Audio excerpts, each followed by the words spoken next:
નમસ્કાર મિત્રો, દેશ દુનિયાના તાજા મોટા સમાચારોમાં આપનું સ્વાગત છે। તો મિત્રો, આજના તાજા સમાચાર મેળવવા માટે વિડીયોને અંત સુધી જોતા રહો અને આવા જ સમાચાર દરરોજ મેળવવા માટે વિડીયોને લાઇક કરી ચેનલને મિત્રો સબસ્ક્રાઇબ કરવાનું ના ભૂલતા।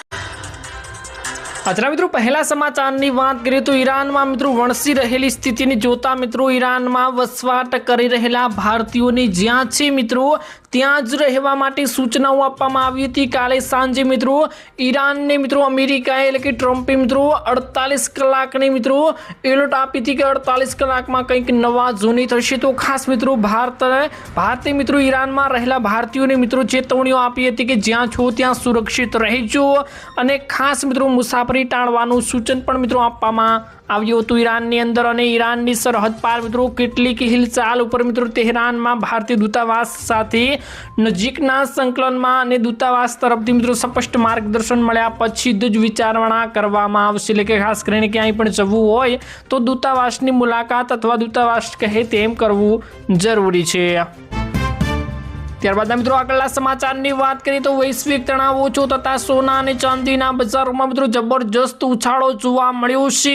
ઈરાન અને અમેરિકા વચ્ચેના યુદ્ધના વિરામના સમાચાર બાદ મિત્રો રોકાણકારોના વિશ્વાસ મિત્રો વધ્યો છે।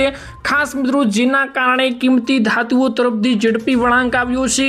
પરિણામે મિત્રો ચાંદીના ભાવમાં એક જ દિવસમાં આશરે મિત્રો 12,000નો મોટો ઉછાળો જોવા મળ્યો, જ્યારે મિત્રો સોનાના પણ ભાવમાં પ્રતિ તીવ્ર અત્યારે વધારો જોવા મળ્યો છે। આજે સોનાનો ભાવ મિત્રો 3,173 રૂપિયા વધીને 1,48,733 પ્રતિ 10 ગ્રામ ઉપર પહોંચી ગયો છે। જે દરમિયાન મિત્રો ચાંદીના ભાવમાં 11,924નો મિત્રો નોંધપાત્ર ઉછાળો જોવા મળ્યો, જેના કારણે મિત્રો તેનો ભાવ 2,31,348 પ્રતિ કિલોગ્રામ ઉપર પહોંચી ગયો છે।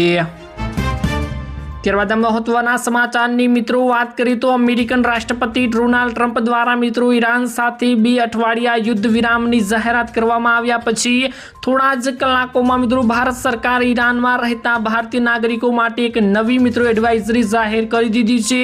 ભારતીય દૂતાવાસે મિત્રો સ્પષ્ટ શબ્દોમાં જણાવ્યું છે કે ઈરાનમાં રહેતા તમામ ભારતીયો શક્ય હોય તેટલી વહેલી તકે દેશ છોડી દેવો જોઈએ, પરંતુ ભારત સરકારના આશંકા છે કે મિત્રો યુદ્ધ વિરામ પર કામ ચલાવવું હોઈ શકે છે। 14 દિવસ પૂરા થયા બાદ પરિસ્થિતિ ફરી પણ વણસી શકે છે, તેથી આ સમયગાળાનો ઉપયોગ કરી ભારતીયોએ સુરક્ષિત બહાર કાઢવા માટે સંપર્ક કરવામાં આવી રહ્યો છે। ખાસ મિત્રો અત્યારે ભારત ખાસ કરીને ઈરાનમાં ભારતીયો જેટલા રહે છે તેટલાને મિત્રો અપીલ કરી રહ્યું છે કે જેમ બને તેમ અત્યારે યુદ્ધ રોકવામાં આવ્યું છે, તો યુદ્ધ રોક્યાનો ફાયદો ઉઠાવીને તમે વિદેશ એટલે કે પાછા ભારત ફરી શકો છો। ત્યારબાદના મિત્રો મહત્વના સમાચારની વાત કરીએ તો ગઈકાલે પાટણ જિલ્લામાં ભારે પવન સાથે થયેલા માવઠાની મિત્રો તારાજી સર્જાવી દીધી છે। ચાણસ્મા તાલુકામાં મિત્રો બ્રાહ્મણવાડા પાસે મિત્રો આવેલા લક્ષ્મીપુરા ગામમાં તારાજી સર્જાઈ હોવાના દ્રશ્યો મિત્રો સામે આવ્યા છે। તમે જોઈ શકો છો ગામમાં મિત્રો 20થી વધુ મકાનોના છાપરા ઉડ્યા હતા અને અનેક જગ્યાએ મિત્રો વૃક્ષો ધરાશાયી થયા હોવાનું મિત્રો સામે આવ્યું છે। નુકસાની થયાની મિત્રો જાણ જ તલાટી સહિતની ટીમ દ્વારા મિત્રો નુકસાનીનો સર્વે હાથ ધરવામાં આવ્યો હતો।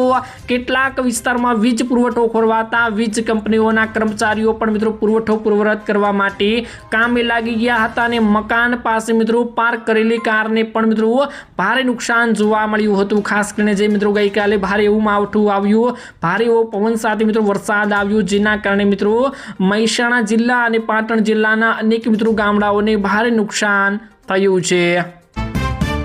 ત્યારબાદ મિત્રો મહત્વના સમાચારની વાત કરીએ તો રાષ્ટ્રપતિ ડોનાલ્ડ ટ્રમ્પ દ્વારા યુદ્ધ વિરામ માટે એક અત્યંત મહત્વની શરત મૂકવામાં આવી છે। તેમણે મિત્રો જણાવ્યું છે કે જો ઈરાન હોર્મુઝ સ્ટ્રેટને મિત્રોમાંથી પસાર થતા આંતરરાષ્ટ્રીય વેપારી જહાજોને સુરક્ષિત અને અવરોધ વિનાના માર્ગે પૂરું પાડશે તો જ અમેરિકા આક્રમક સૈન્ય કાર્યવાહીથી દૂર રહેશે અને આ પરસ્પર યુદ્ધ વિરામ અંતર્ગત આગામી 14 દિવસ સુધી બંને પક્ષોએ કોઈપણ પ્રકારના હુમલા કે ઉશ્કેરણીજનક મિત્રો પ્રવૃત્તિ કરશે નહીં। આ રાજદ્વારી સફળતાને સૌથી મોટી અને તાત્કાલિક અસર કાચા તેલના ભાવ ઉપર જોવા મળી રહી છે।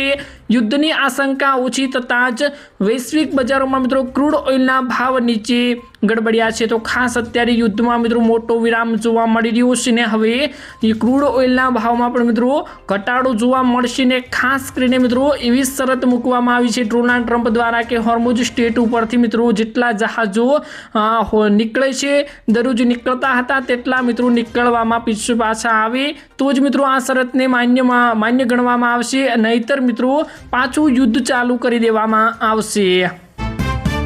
ત્યારબાદ મિત્રો મહત્વના સમાચારની વાત કરીએ તો ડિજિટલ યુગમાં ઓનલાઈન શોપિંગનો ક્રેઝ વધ્યો છે ત્યારે મિત્રો તેની સાથે સંકળાયેલા ગુનાઓમાં પણ મિત્રો ઉછાળો આવ્યો છે। જ્યારે મિત્રો આવી એક મોટી ઘટના સુરતમાં મિત્રો બની ગઈ છે। ખાસ મિત્રો તમને જણાવું તો સુરત સાયબર ક્રાઇમ સેલ દ્વારા મિત્રો એક એવી સાતિંગ ગેંગને ઝડપી પાડવામાં આવી છે જે મિત્રો ઓનલાઈન શોપિંગના નામે નિર્દોષ લોકોના ખિસ્સા ખંખેરતી હતી।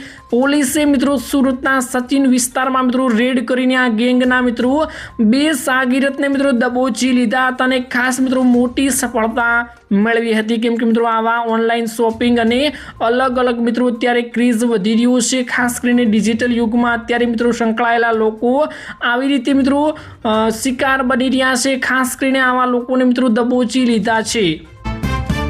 ત્યારબાદ મિત્રો મહત્વના સમાચારની વાત કરીએ તો ગુજરાતમાં હવે ઠંડીએ વિદાય લઈ લીધી છે અને સૂર્ય દેવતા આકરા પાણીએ મિત્રો જોવા મળી રહ્યા છે। જ્યારે મિત્રો હવામાન વિભાગ દ્વારા રાજ્યમાં ગરમીને લઈ મહત્વની આગાહીઓ આપવામાં આવી ગઈ છે। આગામી દિવસોમાં રાજ્યના વિવિધ ભાગોમાં તાપમાનનો પારો ઉચકતા મિત્રો લોકોએ આકરા ઉકળાટ અને ગરમીનો સામનો કરવો પડશે। છેલ્લા મિત્રો ઘણા દિવસોથી વાદળછાયું વાતાવરણ જોવા મળી રહ્યું છે જે બાદ મિત્રો હવે હવામાન વિભાગ દ્વારા ગરમીની વધવાની મિત્રો આગાહીઓ આપવામાં આવી છે।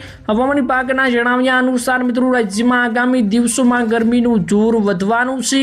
લઘુત્તમ અને મહત્તમ તાપમાન 2 થી 4 ડિગ્રી જેટલો વધારો થવાની શક્યતાઓ વર્તાઈ રહી છે। ખાસ કરીને મિત્રો બપોરના સમય ગરમીની વધુ તીવ્રતા મિત્રો અનુભવવામાં આવશે અને રાજ્યમાં મહત્તમ તાપમાન 36 થી 37 ડિગ્રી સેલ્સિયસની આસપાસ રહેવાની મિત્રો સંભાવનાઓ વ્યક્ત કરવામાં આવી છે। ત્યારબાદ મિત્રો મહત્વના સમાચારની વાત કરીએ તો ઈરાન અને અમેરિકાના યુદ્ધનો અંત આવી ગયો છે। વિદેશ મંત્રાલય દ્વારા મિત્રો જારી કરાયેલા નિવેદનમાં જણાવવામાં આવ્યું છે કે અમે યુદ્ધ વિરામનો હૃદયપૂર્વક સ્વાગત કરીએ છીએ। ભારત હંમેશા માનતું હતું કે કોઈ પણ જટિલ સંઘર્ષનો ઉકેલ યુદ્ધના મેદાનમાં નહીં પરંતુ રાજદ્વારી ટેબલ ઉપર જ શક્ય બની શકે છે। ભારત માટે આ સંઘર્ષનો અંત આવતા અત્યંત મહત્વપૂર્ણ વિદેશ મંત્રાલય મિત્રો નોંધ્યું છે કે આ યુદ્ધનું કારણે વૈશ્વિક ઉર્જાનો પુરવઠો વાણિજ્યનો નેટવર્ક ગંભીર રીતે ખોરવાઈ ગયા હતા। ખાસ કરીને હોર્મુઝ સ્ટ્રેટને મિત્રો જ્યાંથી ભારતની તેલની જરૂરિયાતનો મોટો હિસ્સો પસાર થાય છે ત્યાં મિત્રો નેવિગેશન સ્વતંત્રતા જળવાઈ રહેવાની અનિવાર્ય છે। ભારતે મિત્રો આશા વ્યક્ત કરી છે કે આંતરરાષ્ટ્રીય જળ સીમામાં મિત્રો જહાજોની અવરજવર કોઈ પણ અવરોધ વિના શરૂ થઈ જશે જેનાથી મિત્રો તેલના ભાવ સ્થિરતામાં મિત્રો આવવા જોઈએ। તો ખાસ કરીને હવે ફરીથી મિત્રો જેટલા આપણા ભારતની અંદર જે જહાજો તેલના આવતા હતા તે આવતા રહેશે ને ખાસ કરીને ફરીથી સ્થિર ભાવ જોવા મળશે ને બધું મિત્રો આપણને ગેસ પેટ્રોલ મળવા લાગશે। તો બસ મિત્રો આજના આ વિડીયોમાં આટલું જ હતું। મળીશું એક નવા વિડીયોની સાથે, ત્યાં સુધી મિત્રો વિડીયોને એક લાઇક કરી આવા દરરોજ સમાચાર જોવા માટે ચેનલને જરૂરથી સબસ્ક્રાઇબ કરી લેજો।